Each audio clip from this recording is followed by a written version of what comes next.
আর বর্তমানে ধর্ষণের সেঞ্চুরি চলতেছে।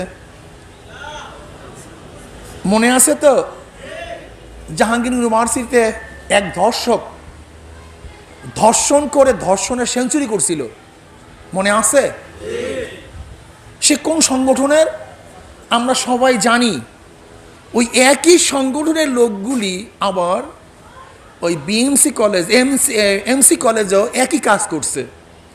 আবার ওই একই সংগঠনের লোকগুলি ঢাকা ইউনিভার্সিটিতে ঘোষণা করছে যে ধর্মভিত্তিক কোনো সংগঠন চলতে দেওয়া হবে না।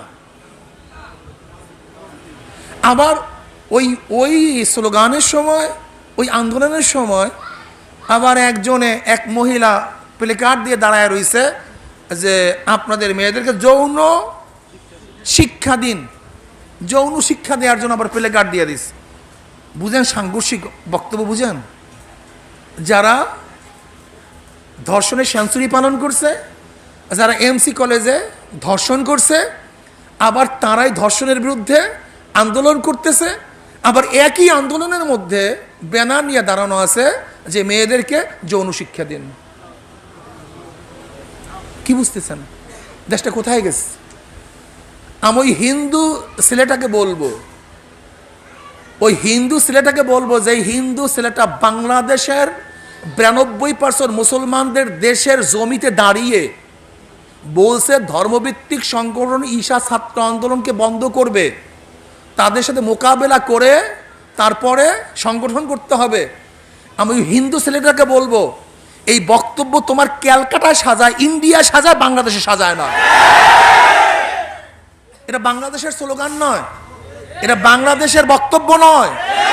এই বক্তব্য মোদির বক্তব্য, এই বক্তব্য ইসলামের বক্তব্য, এই বক্তব্য হিন্দু চরমবাদীদের বক্তব্য। তুমি সাম্প্রদায়িক দাঙ্গা সৃষ্টি করতেছো, তুমি সাম্প্রদায়িক দাঙ্গা সৃষ্টি করার জন্য বক্তব্য নতুনভাবে ছুড়ে দিয়েছো। আজকে 92% মুসলমানদের দেশে হিন্দুদের আধিপত্যতা, ভারতপন্থীদের আধিপত্যতা এত বেড়ে গিয়েছে যে তারা মুসলমানদেরকে মুসলমানই মনে করে না। হযরত নওয়াব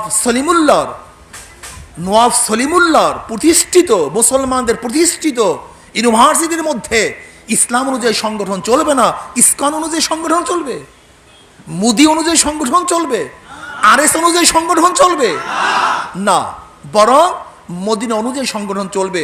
দিল্লি অনুযায়ী, ঢাকা ইউনিভার্সিটির কোনো সংগঠন চলতে দেয়া হবে না।